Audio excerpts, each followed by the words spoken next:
Now, in my opinion, it's better to build your own motorized bike than buy one. At least if you're in the low budget category. If $200 to $300 is your budget, build the bike, don't buy it. I'm also going to explain why, in my opinion, it's a terrible idea to sell a bike in that price range, okay? These go hand in hand pretty much for the same reason, okay? On paper, you might think, I'll buy a motor kit for around $100 bucks. I'll buy a $100 bike. You know, some of these $100 bikes, like this frame, this is a steel frame Mongoose, have proven themselves quite capable of handling a motor for excessive periods of time. But if your plan is to put it together and put it up on Facebook Market Group, Craigslist, eBay, something like that, I think that's a terrible idea, and here's why. You stand to make about $100 profit, assuming you're selling it for about $300, okay? You're gonna more than likely sell it to somebody who doesn't know anything about these setups, okay? That's probably why they're buying it in the first place, is because, not because they just want another bike, but because they want a bike with a motor on it. They assume that when they get it, it's going to be free of issues. Now, first of all, we know that when we buy these cheap China doll motors, it's hit and miss. I've been pretty lucky with them, but I have gotten one limit. Ironically enough, it still works, just not at peak performance. We'll have a video on that one later. But you know that these are hit and miss. If you, through no fault of your own, buy a brand new motor kit and it just turns out that motor's defective, maybe it'll run a little bit while you're testing it and then you sell it and then it kicks out right away, they're going to expect compensation, and you've only made $100 profit. Keep that in mind. That's actually the least likely scenario. More than likely the motor's going to be fine. The thing is, all the little issues that pop up, which if ignored turn into big issues. For example, I loaned this bike to somebody who didn't know what they were doing and just would absolutely not listen to anything I told him about this bike. I explained this bike is for cruising around town at low speed. It is not for holding the throttle full wide open going down the highway for 10 miles. That's exactly what he did almost immediately. He rode the bike around a little bit testing, and he's like, oh, he don't know what he's talking about. He only built the bike. Now, that's not to say you can't go wide open throttle on these bikes. When I'm climbing these little hills, man, I gun it. She grunts right up it. But when I get cruising on a flat surface, I just cruise. You get a feel for where the bike's in a happy RPM and it's not shaking itself to death, and that's where this bike was designed to ride. When ridden like that, it runs fine. He would come back. These bolts, one of them's missing and been replaced, all coming loose. He's like, man, the clutch won't work anymore. I'm pulling it and there's just nothing. And I look, and these bolts have all vibrated themselves out of the bike. The muffler has started to vibrate itself off the bike, and the various other little things like the magneto. And keep in mind, these were not only Loctited with the blue Loctite, they were Loctited. Some of them are rusted on. And he just pinned that throttle and vibrated this thing so much that everything started coming off. And a few of the bolts started to, they were gone. Anyways, this came loose because the bolts had all vibrated loose, and the clutch bar, the bucking bar, whatever it's called, would no longer engage the clutch. Another little issue that you wouldn't even think to tell somebody, you would just think is common sense. These two-legged kickstands I like to use on my bikes because it makes them easy to work on, which you can see right now I can't really do. These were not designed to put down and then sit on the bike, which is exactly what he did. Common sense tells me not to do that, but he didn't build the bike, so he didn't know that. He put it down and then sat on the bike and immediately stripped out the adjuster screw that you can adjust the height with. Just stripped it out and it's gone. So now the kickstand's useless. Not only that, but he didn't know how to use the kickstand and the bike fell over. This bike's always had a problem falling over. Broke the original mirror, so I had to replace that. And then we called it quits when he broke the chain. So those are all the issues I can think of at the moment. We might find more as we go, but let's see if we can get this up and running. The first thing we've got to deal with is obviously the chain. Let's say we wrap the chain around the throttle cable. That wasn't the smartest thing to do. Wow, that was stupid. And it is locked up good. Our throttle is locked up. So why did I loan an idiot the bike? I wanted to see how bad somebody who doesn't know anything about these bikes would treat them, you know? Get that chain out of there. There we go. All right.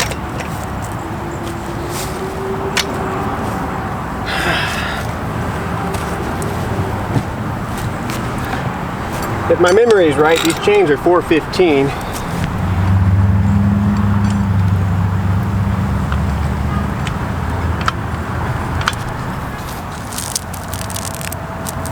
I might be able to use the old chain to pull the new one through. Let's try it.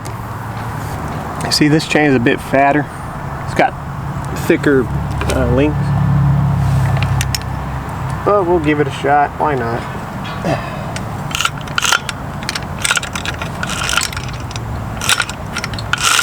There we go. All right. Working on a bike in the grass is a terrible idea. This ain't no high-end bike. These are not high-end parts. If I lose something, it's not the end of the world. It's just annoying. Let's see if we can get rid of this. We'll just have to move the tire back.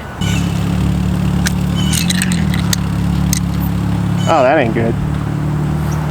Well, we're gonna see if we can fix it. We'll be back. All right, looks like we got it to thread back in all right, but we're not gonna be able to use those last few threads, which is just gonna make this even more of a pain in the ass. Pins are really in there good.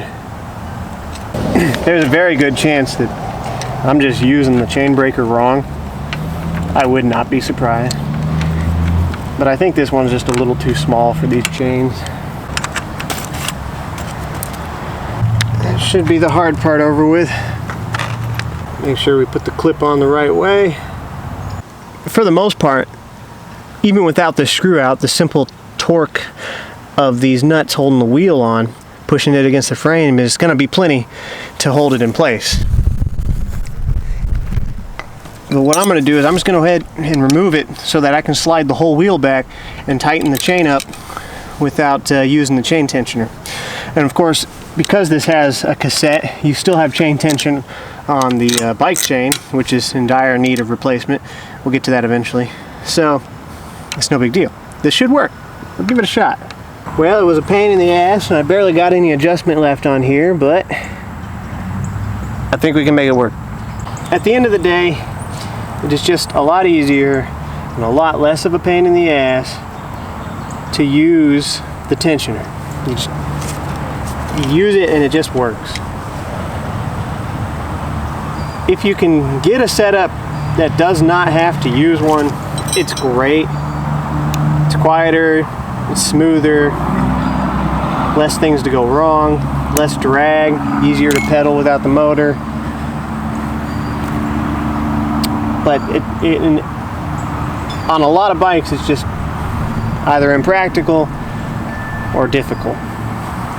Looks pretty good. That's still straight enough. Now imagine doing all this to try and fix someone's bike that you sold to them. You've already lost all your profit, not to mention the time and effort to do this, unless it's just something you like to do. Also, imagine trying to figure all this out on a bike that's already put together. If you bought one instead of building one. It's easier to figure out as you're building the bike than it is to figure out how to fix a bike that's already put together. Think of it like a big Lego ship. I'm sure some of you played with Legos once. Okay, if you build it brick by brick, it's easier to catch mistakes. But if you're just given the whole thing already built and there's something on the inside that's not right, one, how are you going to know about it? And two, finding it's going to be a pain in the ass.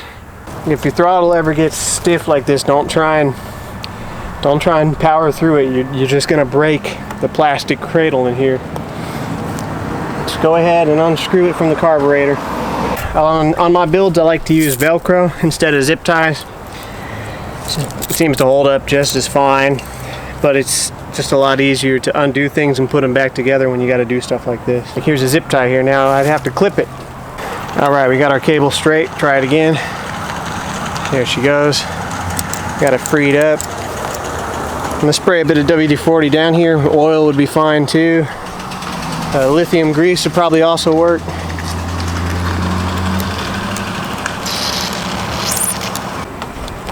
There we go. It already feels much better. This frame was always a real tight fit, so I'm going to loosen the carburetor up so I can tilt it. Help get this on a bit easier. That should be good. Yeah, should be good. Okay, still got to work on the brakes. That bike chain's looking pretty crusty. I think the gas in it's still good. We should be able to try and fire it up. Our back brakes are going to be rubbing for now because we moved the tire. I got to readjust them. The tires are pretty flat. No, I think they'll be all right.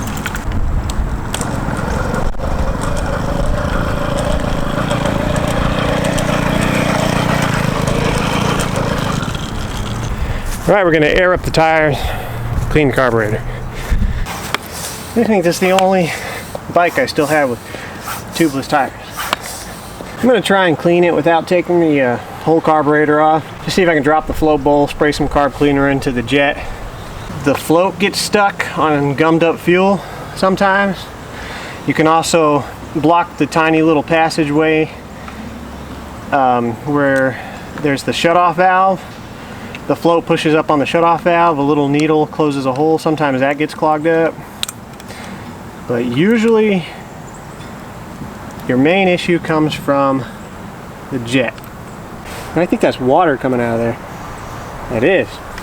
There might be water in the float bowl, which would make sense because it can drain down right here where the throttle cable goes into the carburetor. Water can drain.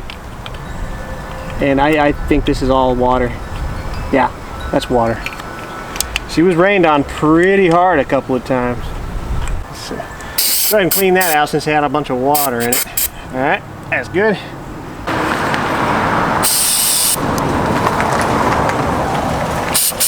There we go. Gonna tilt it up here like this. Spray it right up in that hole. You can get a lot of spray back, so make sure you cover it with your thumb so don't go in your eyes. Alright, and if you get that hose up in there just right, open the throttle all the way. And spray again. Take it out and spray it again. I see it dripping out, so that means that passageway is open. And we can turn on our fuel, and we should see fuel drip out of it. So we're getting no fuel coming into the carburetor. Might have a fuel clog. If you're doing this without taking the carburetor off the bike, which I never really do, this is the first time, you need to be real careful because there's a pin that holds on this little clip that you can't see, and if that drifts out, good luck finding that. There we go. That got it. Our gasket looks good. It's not cracked or anything. Keep the gasket nice and lined up. I reckon this is still going to be pretty hard to start because we probably sucked a bunch of water into the crankcase. Do not crank down on these carburetor float bowl screws real hard. You can damage your gasket.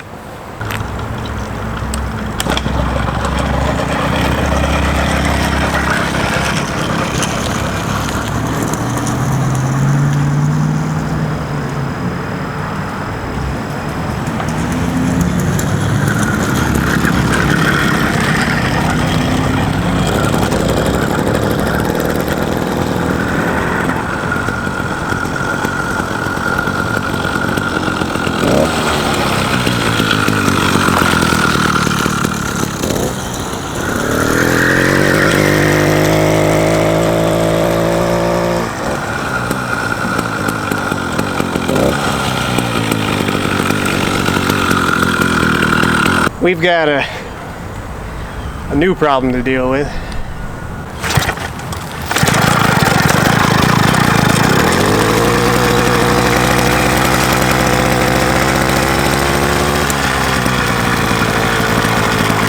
the rim is really tweaked, which I'm guessing happened when he wrecked it. So I don't have time for that today. Guys, I don't know if we'll have a second video on the repairs I make to this bike, because honestly, they might be kind of boring, and they're things you can look up. Like, you can go online right now and find out how to true a rim. I'll probably just fix the bike, and our next video will be an episode with the bike. We'll take it somewhere on a mild trail with the pup probably, and pray to God that it gets us there and back. He really beat the crap out of this thing, man. Alright guys, we'll see you in the next video.